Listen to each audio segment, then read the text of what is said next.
Hey, what's up, guys? Welcome to an incredible conversation that we are about to have.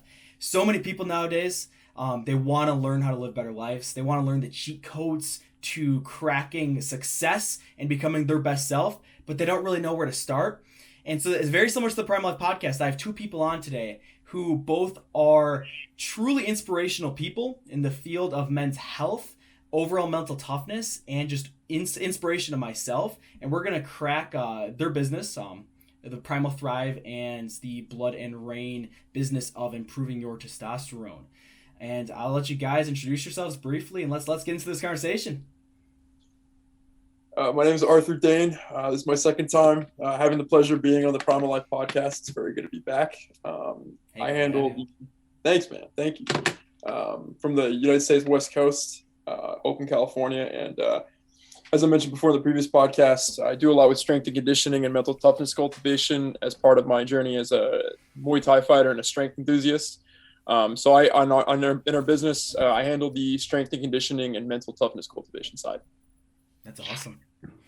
So yeah, my name is Dobrinja, all the way from Belgium. I live close to Ghent, and yeah, I started my testosterone group coaching as an initiative to bring more awareness in young men and a bit older men for testosterone basically, as it's so declining, and that it's a 180 switch. So meaning by this, once you control your hormonal system, you have a way different perception on everything, Mm-hmm. and that's a game changer. So not many know this, because hormones are just these weird little things that we don't really aren't educated about, Mm-hmm. and that's my take in. So I want to Yeah, bring that awareness and help as many guys as possible. that's truly admirable. And I think it's crazy that testosterone tests cost so much. I don't know about in Europe, but in the United States, it ran me, I think, around $1,000 to get my testosterone checked with a reason.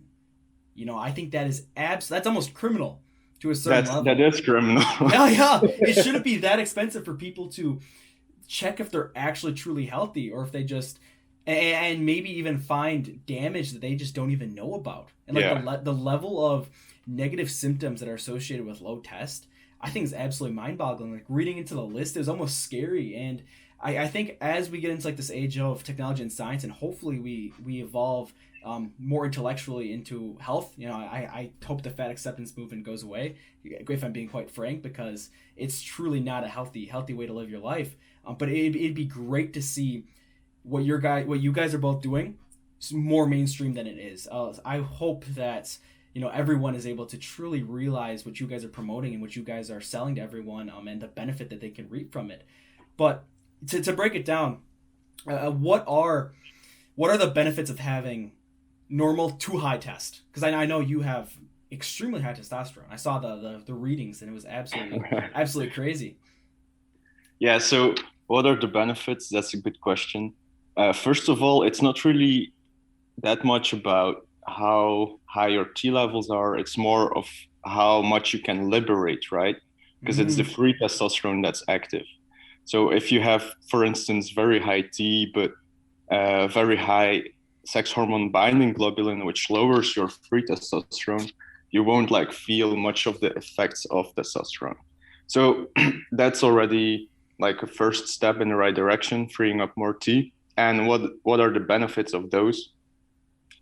Um, I always like tell this story that it first starts with physical changes, right? mm, So when you get your T up or at the higher end of the range spectrum, you see first more and more physical changes, which are muscle mass that increase, but also you maintain better your muscle mass. mm. Voice, deeper voice, broader jawline, less hair that falls out. Basically, you optimize your physicality. Okay. Yeah, yeah. Also, your health in general, your metabolism. You start to burn fat. you become a chat, okay? And Great way to put it. then we can speak more about mental and emotional changes. And this comes, in my opinion, a bit later than the physical part. So once the physicality starts to change, your brain starts to change, and also your mind. And with this, you become basically more decisive, more disciplined, more stoic in your mind. So you're not like overthinking all the time. You're actually solving your problems. You're taking right away action. So you're just going forward, and you want to go forward as well. And then a third benefit would be even later than that. It would be spiritual changes, I would say. So things start to unfold for you, or basically you decide to sculpt like your own path in life, okay? Your own direction, and you're getting more into that connection. And it's a bit vague to explain this, but once you do, you'll discover that. I love how you broke that down to like three distinct parts, you know, the health, the mind, and like the spiritual aspect of it. I think that's a great way to put it. And I wanted to get your input on something real quick. You know, you have very high testosterone, and I'm currently an 18-year-old, and when I got my testosterone checked, it was disgustingly low. And I want you to tell me how bad a level of 380 nanograms per deciliter is, because most people don't understand the true, like what the readings mean. They told me it was slightly below average, when in reality it's significantly much lower than that, correct? Well, when did you check your levels? It was close to the morning. I think it was 11 a.m. What age? Was it like a year ago, or? I'd say probably 9 months ago. Yeah, so at 17, 18, you still have low levels. Really? That's something I never knew. Yeah.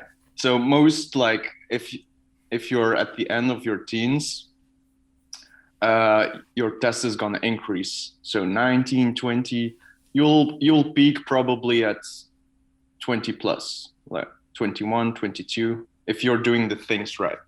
Okay.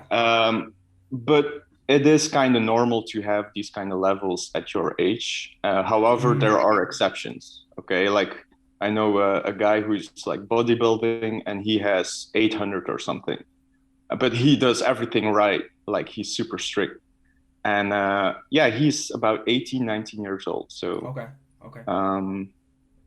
But yeah, if you don't have like any problems with your health, like these levels would then be considered as normal. But from there on, they kind of like drop in the future. They should become higher and higher and higher. Okay. So, and you said it peak around 22? Gotcha. Yeah, they will start peaking like after 20. It's a bit dependent on who the individual is and like what your past has been like. I mean, with sad diet, lifestyle, basically guys were in school sitting, frying their nuts on bank shelves, eating fast food, you know. So this already sets up like low T in your late teens and early 20s. So you need to recover from that. You need to get like all these pesticides out of your system. And then your hormonal system will start balancing, kicking in, and start producing more T. So yeah. Arthur, did you ever get your T levels checked? No, I did not actually. Okay. So the testosterone world it's pretty new to me, honestly. I've come from, you heard my story, like the whole 9 yards of my story actually on the previous episode on your podcast. Yeah. So you know that I've been sort of like in and out of different geographical and logistical and financial situations. So I would seek out, you know, just the toughest methods, like the most durable methods that I could get my hands on in terms of training and in terms of just mental toughness. So in my mind at the time, like what you're saying with the pricing and, you know, testosterone supplementation and things like that, like that to me was like a luxury, right? Because this thing is very expensive. So the world is very new to me, but I'm always doing more and more research. And, you know, as I'm, you know, reaching pretty high financial stability now, you know, even in a mid-COVID era here in California under Uncle Gavin's reign of terror, You know, it's so like now that, you know, I was wanting to do more research on it, and then actually I found someone shared one of Dobrynia's posts, and I read it. It was good. It was good writing, and I was like, oh. Then I checked through his story, and he shared his testosterone scores, and I was very new to this, and I'm like, okay, I know that's high. You know, I know that score's high, 1,500 or something like that. And so I was like, all right, I'll bite, and I message him, and I say, what method do you use for testosterone biohacking? And he's like, I have many. I was like, okay. And apparently I didn't know that he had been reading a lot of my content, and we got on the phone. We sort of got along really well, and then I said, you know, I think I have a really good complementary skill set to pair with your skill set of not just testosterone boosting, but he gets into other aspects of biohacking that I haven't really seen anyone get into with this much detail and this much knowledge and confidence. Yeah. So, and I said, okay, well, I think a really good counterbalance to that is like, this is when everything goes right. So it's like, if you do everything he says, then you're going to have high testosterone and be high functioning. My methods are based on a world where things go wrong. So I want like the most durable methodology. Like, for example, when I told you with COVID, I was working a minimum wage job because I refused to take unemployment, and I was getting hit by cars delivering food on my bicycle for DoorDash just to make ends meet. Yeah. And then I was working, and I still am working, about to leave, but I was working a night shift in security, right? And a logistical nightmare, and I don't have that much money for food. So I started researching, you know, methods that were really, really durable for strength once the gyms opened, that, you know, weren't finicky. And that led me to the Soviet weightlifting system, and basically spending a year researching that and researching really durable methods of strength that rely on the central nervous system, and pairing that with a bunch of mental toughness methods that I learned rubbing shoulders with Navy SEALs and pro MMA fighters, and people of that nature. And you know, I started, you know, I would get off a night shift. You know, I had 3 hours of sleep before the night shift, didn't eat much food. I had a PR in the squat. So I was like, okay, so I feel like my methods and Dobrynia's methods for the respective fields pair really well together. So now that I'm trying to get into this, I'm trying to learn from him. And I said, hey, I think, you know, I have stuff that will pair well. And it just sort of, I don't want to say, I think it's about to sort of take off, honestly. But I feel like there's something on the horizons, some big breakthrough that society is suddenly just going to change where they place value, instead of it being on more on healthy but kind of unhealthy things, like just having more women in your life, having money, having very, I would say, almost objective things in their lives that don't really add value, in a sense, if you know what I mean. Like, very, very materialistic things. It's going to be placed on a lot. There's going to be a lot more spiritual health. There's going to be a lot more mental, and then physical well-being. It's just going to be, there's going to be a resurgence in it. I feel like there's something along the lines of that on the horizon. I'm building skills for sure. Exactly. Yeah. No, and the two words, the world's testosterone and success, they coalesce so well. The fact that testosterone literally makes effort feel better is such a cool and crazy thing. I don't know. It's very. It truly shows me the importance of having high testosterone and just overall well-being. It's a truly crazy world, and I think that society is doing an absolute disservice to men. Yeah, I mean, it's a bit more. I would, at this point, I would say it goes a bit further than just a disservice. Yeah. It seems to me a bit more deliberate with some of the levels of controls. I'm speaking specifically in the United States, but I would say, you know, and I think Dobrynia could attest to this as well, for at least Western continentals in Europe, that's another place where they're trying to push sort of more docile, feminized men. So what does that look like? That means low testosterone. So it's no surprise. I mean, I'm following all of Dobrynia's methodology now, and I'd imagine by the time I can afford to test my testosterone, it's not going to be at a low level it probably was before, from being sleep deprived and malnourished, and overtrained all the time. But I think Dobrynya, he really hits the nail on the head in terms of all the environmental things.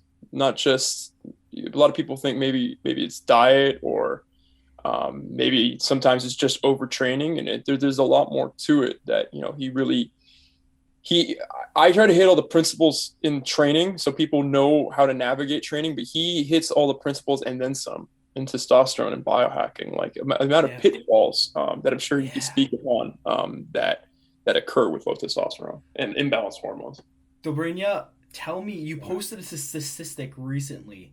It was the level of what men's testosterone is dipping over like the last few years. I don't remember the exact numbers that you used, but do you remember that the post that you made about that? Yeah, there's this one study. It's very famous from the Journal of Clinical Endocrinology, and they basically tested T levels from the 1987 from that year, and they saw there was like a decline between 1.2 to 1.6. So let's say 1.4 to have like in between percentage. And if we would calculate that over a time span of 34 years, so this would shuttle us down now to present times, 2021, we would see a decline of like 40%, 40.8 to be specific, if you count all those percentages over all those years. That's terrifying. I basically have the mathematics here with me, I guess. Let me check. But that would bring a man who, for instance, a man in 1987 with 800 nanograms, which is the measurement for testosterone when you do your blood work. So let's say 800 is quite okay, high T, right? It's considered abnormally high nowadays, which it's scary that it's not. Like it's scary that should be the average point, when in reality you're an outlier if you do have 800 nanograms per deciliter test. Yeah, Crazy. Especially it should be normal because we have all the luxuries, right? There is no food shortages. We don't live like in Paleolithic cave times where we had to fast for a week and then kill a mammoth or something. So yeah, it should be average. However, we are also surrounded with all these pesticides and blue lights and EMFs. But to come back to the math, so that would make like a drop of like 480 nanograms, something like this. Wow. 300 nanograms, which would then result in 480 nanograms as a result. So from 800 to 480. So yeah, that's the 40% drop that we see now. That's like bordering on hypogonadism, or like what should be considered hypogonadism at this stage, where your testes are just not working. Yeah, exactly. Wow. Yeah. And you mentioned pesticides. What are some of the other factors that are contributing to that? How do you mean, like other root causes? Yeah, other root causes. Because I don't think anything can be like wholly contributed to like one of them.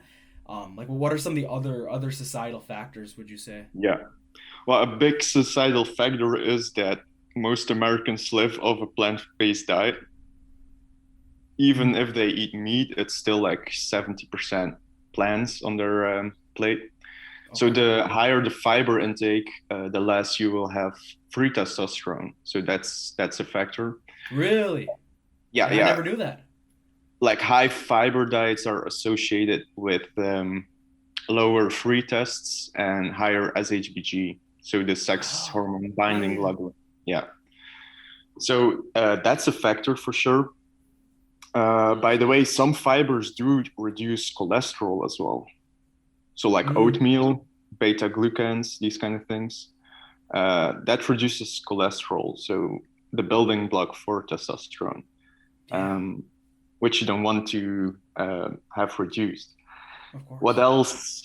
I would say, especially in our modern times, the blue lights and the EMFs, and EMFs are electromagnetic fields from devices like your cell phone, from your laptop, from your Wi-Fi router. So there is some science about it, and I read an article that showed after a year, basically they had 2 boxes of rats, and one box had a Wi-Fi router, and the other box didn't. And then they basically dissected the rats and investigated their organs for DNA damage. And the rats in the Wi-Fi box had DNA damage in their testes. Because the testes are outside of your body, so they are quite vulnerable, whereas the other organs, who are protected by a layer of skin and fat and muscle, they basically didn't have DNA damage. So the organs like the heart and the liver and the kidneys. So it was more, I think, the testicles and the brain are really like sensitive to these EMFs. That's terrifying. That's really scary. Yeah, well, we are not rats, of course, but imagine people are living in boxes, and especially like an apartment complex that's like that's many boxes with many Wi-Fi routers and cell phones. So that's just frying your nuts right there. Yeah, that's terrible. That's absolutely scary. Not going too deep into it, because we do want people to go to your service. What we live with so much technology around us. Is there anything we can do to prevent that EMF from destroying our balls? Yeah. What I do is I don't have anything in my bedroom as like electrical devices, and at night I shut off the Wi-Fi, and I also shut off the electric circuit in my room. So, but that's me, and I can do that. Imagine living in an apartment, that would be hard. Yeah. But yeah, what can you do? There are, I would say, if you're like in an apartment, invest like in a Faraday cage. That's like a piece of fabric that blocks EMFs. Okay. So it's like a shield. And if you place that around your bedroom, like around your bed, you're basically protected at night, and you're sleeping 8-9 hours. So that's pretty significant if you can do that. Yeah. But that's for people who are really like in a big apartment complex, who cannot really shut off the Wi-Fi. Okay. What else can you do? I would say like get cable internet instead of Wi-Fi, and don't keep your don't put your cell phone close to your ball sack. Like, don't put it in your pocket. Always like either have it in your hand or carry it in a backpack or something, or just not too close to your body. So I would say this. Okay. Wow. That's some great advice. And also, one of the first times I've really heard that too, which kind of goes to say how there just really isn't too much good information out there at this point. Crazy stuff. Arthur, when you started making all these lifestyle changes, did you feel better? Yeah, I mean, so things that were throughout the day, just a bunch of tasks. So I mean, Lavinia knows I have an absurdly dense schedule. Like I'm moving out of Oakland right now. I'm moving to San Francisco because it's a bit nicer there right now. Oakland's kind of a bit of a war zone right now, honestly. Yeah. I'm moving to San Francisco, and then I'm getting out of the Bay Area in July. Nice. So I'm checking out some places. I'm going to Seattle and Phoenix, and then I'm going to San Diego to check these places out to live. So I've got a lot going on basically. Mm-hmm. And so there's a bunch of like tasks throughout the day. Like training's never hard for me because I love to train, right? Even when I'm tired, like I can train well. Mm-hmm. And I train with methodology that, I mean, a lot of American training methodology actually sort of factors in. And this has to do with bodybuilding having way too big an impact on the Western world in terms of strength. Like you'll see strength programs and it'll say like 8x8 deadlift. And like, that's bodybuilding. That's not strength. That's bodybuilding. So a lot of American programming like almost factors in like you need to give it all you got. Overtrain, spend 5 hours in the gym or the work. It's not a workout. Yeah, exactly. Yeah. It's like it's just you just to reduce yourself. Like that's what like the primary goal is, and it just doesn't make any sense. I mean, If you plan your training months, years in advance, you're going to see, how it is really that you need to be programming to get to where you need to go. Yeah, longevity, dude. Oh, It's not how much you can lift in a given moment. It's how long you can train for and build up that strength slowly over time. exactly, and stay healthy. And I mean, it's not just longevity; it's strategy. Yeah, Because yeah. like you're able to sort of gauge what goes on. Maybe you're a little bit ahead of schedule. Maybe you ate 2 pounds of liver that day, and you feel super strong. So the segue from that, like the training aspect has never been hard for me. Like in the times I was tired, like I through mental toughness techniques that I've trained personally, like I'm able to get through it. But with all the other things throughout my day, right? So writing content for Blood and Rain, writing content for our service, for Primal Thrive and Blood and Rain, writing. I'm writing a book right now, and it's just dealing with commuting and making sure my parents are square. I'm training my dad to be strong before I leave. I'm getting my mother into shape. I'm helping out my fiance with things she's doing. It's just like the chaos and white noise. It's so much easier using this methodology that Dobrynia like prescribes for me to have a clear head and to be stoic, as he said. And it doesn't feel like this chaos. It just feels like, okay, now this, okay, cool, now this, okay, cool, now this, okay, cool. It's this clarity, and it's this clarity of thought, and they're much cleaner decisions that stem from that thought every Yeah. single day. And also I just feel better too. I mean, like, I have a somewhat of a very intense, some would call a serial killery face. And it's just maybe just like having a bit of a happier exterior. Slightly happier. They can at least notice the change. Slightly happier, where I got a bit more of a spring in my step, and it doesn't need to be war all the time to get Yeah. everything done. Things are flowing a bit better mentally. So, I mean, spiritually, I'm pretty devout Orthodox Christian, but Mm. I would say in terms of the spiritual benefits that he's saying, it's easier for me to on this methodology to not only connect deeper with my faith, because it's specifically a belief in orthodoxy. When you're reading your morning and evening prayers and reading the Bible, like, you're supposed to be focusing on every single word. You're not supposed to just go through it, and it's much easier with that clarity of thought. And what that clarity of thought does, it opens that gateway to clarity of spirit, as you were Yeah. saying before. So it does start with the body, so me feeling good, me having that spring in my step. Yeah. I feel warmer. My core body temperature is obviously much warmer now. I can almost feel the growth in my body from the foods prescribed. Mm. Um, and I can sort of feel like the surge of energy that would contribute towards a better training session or a more productive, more organized day.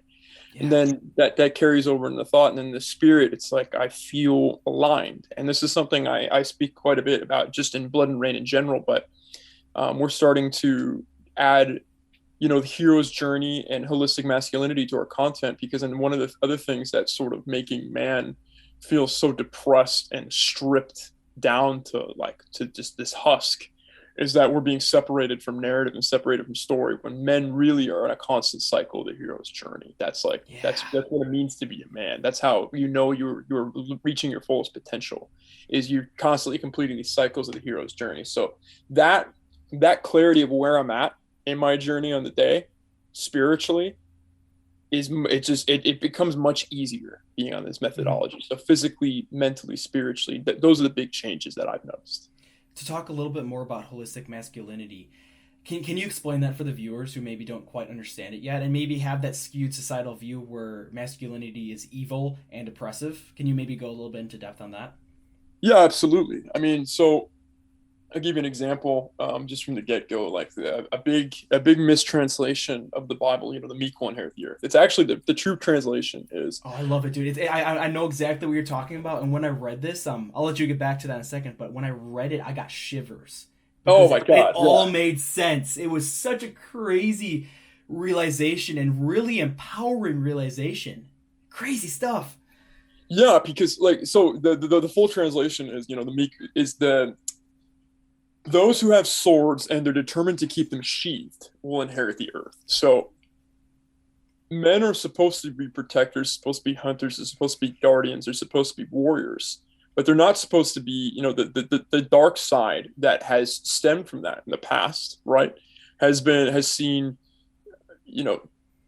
pillaging and rape and murder and just a lot of suffering. So that's the dark side of that. But there's a dark side of femininity too, and we're seeing that right now with a lot of third wave feminism. And this isn't to start any gender warfare. I think this is actually quite the opposite. This is getting rid of gender warfare by restoring what each gender is inherently good at, right? It's like so many women are focused on doing what men can do when they should be focused. There's crossover there for sure. Like, I met incredibly brilliant women in the respective fields, and I wouldn't change that. That's the thing. Like, there seems to be this either or extreme, right? So, but when it comes to men, right, it's getting in touch with that sort of thumos, or that warrior spirit, and cultivating that strength, and cultivating that agency, and cultivating that stoic decision making, and cultivating that calm, and cultivating the fact that you are supposed to be the pillar of strength. You're not supposed to break. Yeah. Now, there are days that we're going to break, but as we're striving to be unbreakable. Mm-hmm.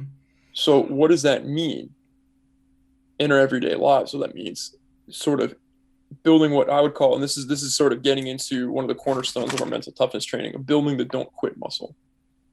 Because quitting, it rears its ugly head everywhere. You quit in one. It becomes a habit. It easily becomes a habit. Yeah. It does. You let something in your morning routine slide. You don't shave. You don't make your bed. You've heard that trope over and over again. It's a constant game of decision making, that don't quit muscle.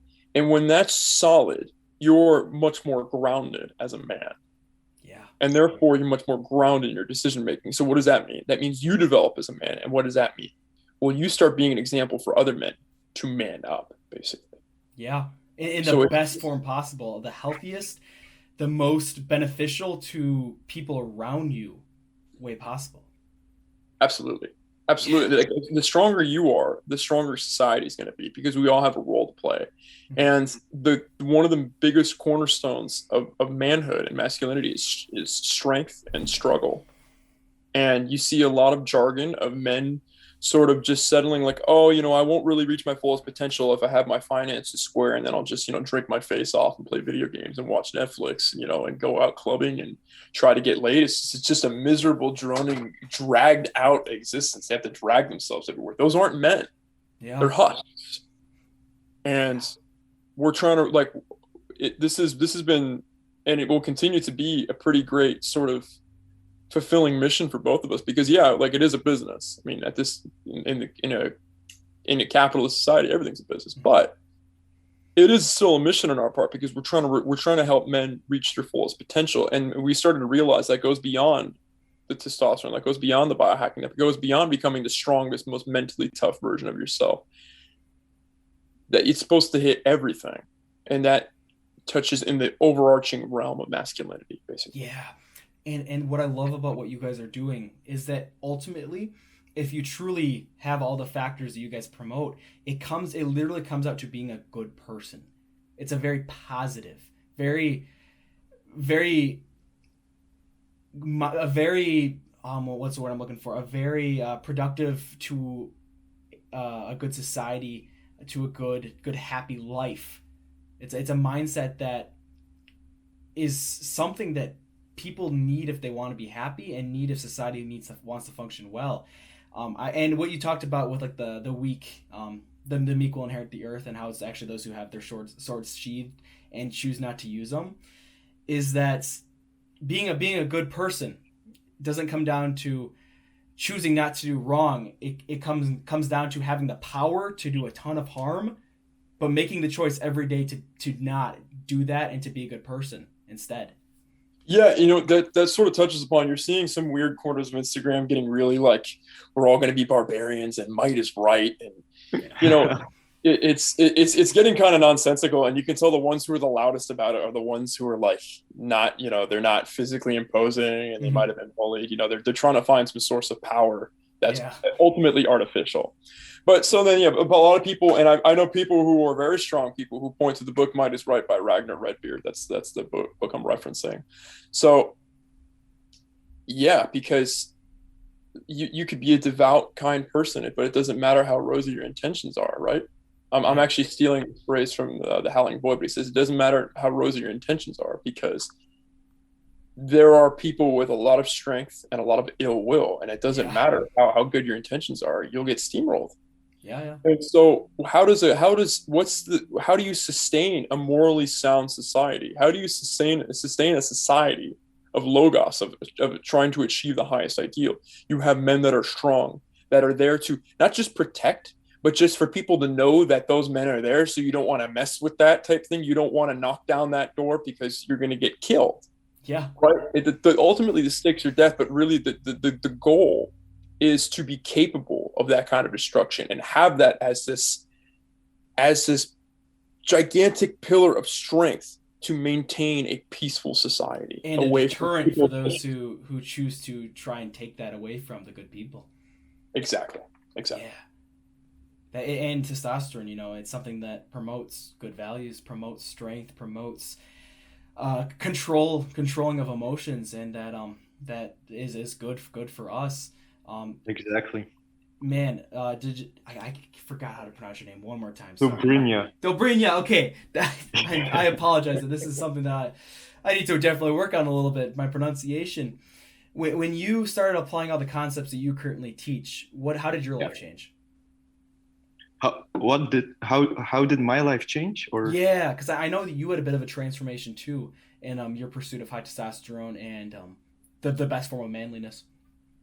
yeah, it's actually what I just described in the beginning. So I had a very hard time to gain weight, actually. So gain muscle mass, even gain fat.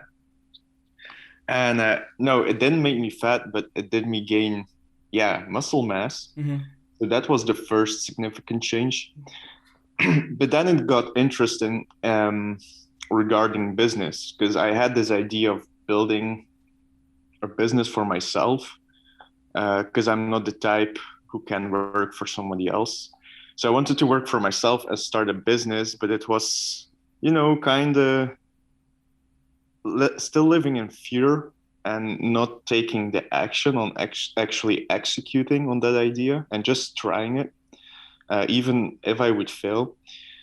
So that was, I would say, the biggest change, that I just starting writing, creating content, reaching out to people, learning skills, Mm-hmm. writing skill, sales skill, all these things.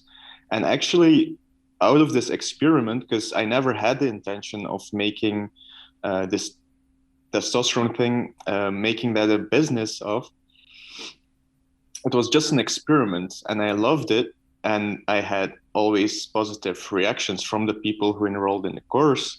So I kept continuing it until like 3 months in, I saw, okay, here is potential in. So with all this abundant energy, actually, so that's a good word. Even if you're tired, you're still having that connection. I Mm-hmm. don't know with what, like with the divine or some sort, which your mission basically, and you're putting all this effort into building something and still being outcome independent. So it's a very like balanced way that how I started my business actually. Yeah, yeah. No, and it's a very very health and just naturally oriented good process that you really help teach people. What are some of the foods that you chose to start consuming over others that made you that helped you in that journey? Yeah. So my journey started actually in Ecuador last year. Around, Really? yeah, now it gets interesting. Yeah, yeah. So I joined like um, yeah, a bunch of hippies in the rainforest to plant trees and basically be in nature. And from Ecuador, I would have traveled to the States and then further, but that's a story for another time. But there, it was basically a fruitarian vegan community. So I did that for a while, and I literally started degenerating. Like I started losing lots of hair, became very skinny, and especially my brain, I started forgetting things.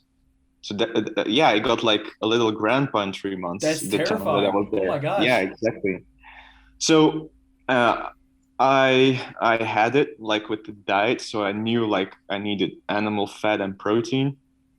And I started to go to this shop where I bought raw eggs, but I didn't have any place to cook them, so I just started to eat them raw. And from my experience, like when I saw the first like Rocky movies when I was a kid, I was so inspired to try raw eggs. So I did it, but it was horrible, and I basically, hard to say, spit it out back then. So still, this memory was like ingrained in my brain of like, fuck, this is gonna taste horrible. And I started sucking the egg white, and it was kind of refreshing and sweet. So it was okay. And I kept returning to the shop to buy raw eggs and eat those raw eggs. Okay. So last year, COVID broke out there as well, and I had to return. So I bought a ticket back to Belgium. And then here my journey started. I switched all the plant foods actually for animal foods. And I started buying organs, like Arthur said, hearts, brains, kidneys, liver.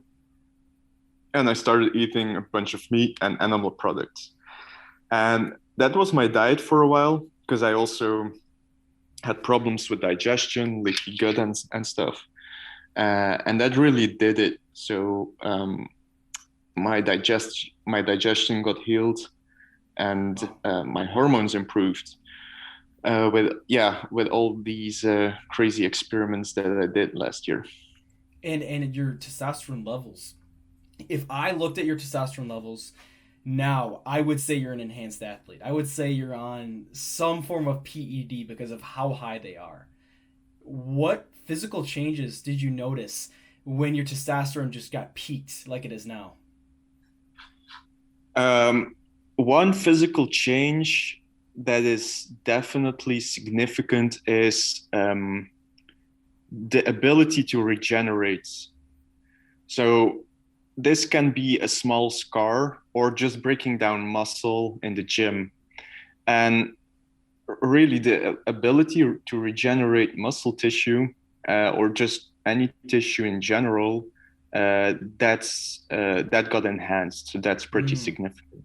that is really cool. Uh, yeah, also what I've been noticing, my reflexes became way better. So I can basically, when I drop something like out of the fridge, I don't know how I do it, but I'm able to catch objects in air while they're falling. That's really cool.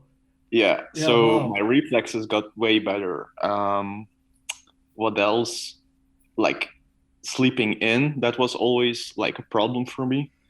So that got also better. Mm. Like when you go to bed, you have maybe a racing mind and stuff. So yeah, that's like pretty significant change as well. Yeah, yeah. No, of course. And to go to sleep, how what are some entry level recommendations you can give to people about enhancing how they sleep and the benefits they can reap from sleeping better? Yeah, yeah. Basically, you want to return to caveman times. Your bedroom, like I said previously, no electronics, so that would be a very good step. And don't expose yourself also to electronic or to screens like an hour or two before you go to bed, or like an hour and a half, right? Yeah. Even if you have blue blockers, it doesn't really matter. Like screen light will still disrupt that circadian rhythm. But what's a really good thing is to sleep naked. So your testicles have like their space to move because they are moving. And that it's cool as well, because if you're in pajamas and then you have a blanket, it's getting really warm, so you want to keep the testicles cool. Also, like bedroom temperature, with the metaphor of the cave, a cave is kind of chilly. So keep your bedroom cool as well. make it dark, so no light, not even like sunlight can come in, so totally dark. Okay. And keep the noises out as well. So I know this is hard, and I noticed my sleep the last weeks wasn't that good because now with springtime, all the birds are coming out. They're making a lot of noise. So earplugs would be also recommended. So basically, shut off all of your senses. Gotcha. Okay. I really like that. And I certainly notice it in correlation to my how I feel in my life. Like the better sleep I'm getting, the better I feel, the more muscle I'm building, the happier I am, and the overall better I'd say my life is. And I think to kind of go along with sleep, people's level of cortisol stress is just so peaked nowadays. You know, we live really stressful lives. For Americans, I can't really speak to what Belgian life would be like, but I know Arthur would probably say that the level of I'd say stimulant use in correlation to stress is just through the roof. Would you tell people to cut out coffee and other various psychoactive stimulative drugs? Yeah, that's a very good question. Yes, I would say cut Mm. out all stimulants. Um, Even, caffeine is shown to help testosterone, help performance, these kind of things. But it can also increase cortisol too much and get your blood sugar out of balance. So Yeah. that's why the stress response. Um, yeah, get definitely coffee out of your diet for a while, and especially other stimulants like Red Bulls, these kind of things, cigarettes. Yeah, Mm. get basically everything out of your life that stimulates you, especially if you have trouble sleeping. So you wanna, if sleep is a slight problem for you, definitely uh, get rid of all these stimulants. Yeah. Yeah, no, it's crazy seeing the amount of stress they can produce. I've literally heard coffee being referred to as stress in a cup. Because quite frankly, literally, when you start drinking coffee, your body's flight or fight response just shoots through the roof. It's absolutely crazy Yeah. stuff. Yeah, But that's especially when you're sitting. If you're moving, it gets way better because you're now moving that energy, right? yeah. Um, the same with cigars. Like I like to smoke a cigar once in a while, and that's also quite stimulating, especially if you're sitting down. So there is a big difference in smoking a cigar when you sit down or smoking a cigar when you're walking in the park with your dog. The one is stressing you out while the others really enhances your experience of that walk. So yeah. Of course. So if you were to recommend people to, if somebody can't cut out coffee or their pre-workout completely, would you recommend to only use it when it does come to physical activity or something that requires like physical movement? No, I would then like suggest drink a cup of OJ because that's gonna wake you up as well. Oh, so like a Or little like a natural stimulant that's not a stimulant almost. yeah, something like this, like orange juice. It's Oh, pretty okay. nice. Okay. Like it even enhances mood, especially the aromatic substances in orange juice or orange peels. So just smelling oranges shows to like enhance mood or something. And I think you've promoted raw honey before too, right? Yeah, yeah, raw Mm. honey before exercise. Yeah, that would be good as well. Okay. But like, yeah, I don't know why, but oranges seem to really make you awake in the morning somehow. Like I've noticed for myself. Gotcha. Um, but another hack before a workout would be to take like half a tablespoon to a tablespoon of soda bicarbonate, Soda baking bicarbonate. soda. Okay. Okay. Yeah, baking soda, plain baking soda. And that's gonna oxygenate your body and donate bicarbonates, which are pH buffers. Mm. So when you have an intense exercise, you're not gonna acidify that quickly, and you're basically gonna oxygenate your muscles better. So I'm that's gonna. a good like hack. Instead of coffee, you're Yeah. gonna bring more oxygen and pH buffers in your body. I'm gonna start doing that today, man. You know, before I go do my workout tonight, I'm gonna try some of that. Yeah, try it out. That's awesome. And testosterone. we talked a lot about what you can do to increase in some like the general health benefits. To talk a little bit on reproductive health. How important is testosterone in being able to reproduce, which ultimately humans are meant to do? Yeah, that's also a very good question. On like a DNA level, I'm not sure with fertility, right? Like with the DNA expression of sperm production, I'm not really sure how testosterone would help with that. But what I know is that testosterone directly activates the enzyme nitric oxide synthetase that makes nitric oxide that dilates your blood vessels and therefore increases circulation. And then we have DHT, which is actually a way more potent hormone than testosterone in increasing sex drive. Yeah. So yeah, both testosterone and DHT play a role in sex drive and reproduction, but also other hormones like estrogen. I even think pregnenolone, progesterone, these kind of hormones, DHEA, they all play like a role in reproduction. Yeah. So, for instance, even someone who wants to decrease his estrogen levels or DHT levels, which is common, like if you don't supplement the right things, too low DHT levels or too low estrogen levels can decrease your sex drive. Yeah, yeah. No, it's and if I'm right, estrogen and testosterone, they're very correlated to each other. In what sense? Isn't it true that if your testosterone rises, I know artificially your estrogen will also attempt to rise as well? Yeah, for maintaining homeostasis, hormonal balance, basically. Okay. And if it raises up naturally, does the same thing occur? Yeah, then it's less aggressive because when you get a TRT shot or like a steroid shot, your body is confused and you'll have way more aromatase activity, basically the conversion of testosterone into estrogen. But if you increase your T levels naturally, I don't see that happen too much because you don't really have symptoms of excess estrogen. But you will have probably more DHT levels, which then also control estrogen levels. Yeah. You see, everything controls everything. It's quite confusing. But it's really cool, the machine that our body is and how everything works together. And it's super interesting. And we can all see it, how it acts in our lives too.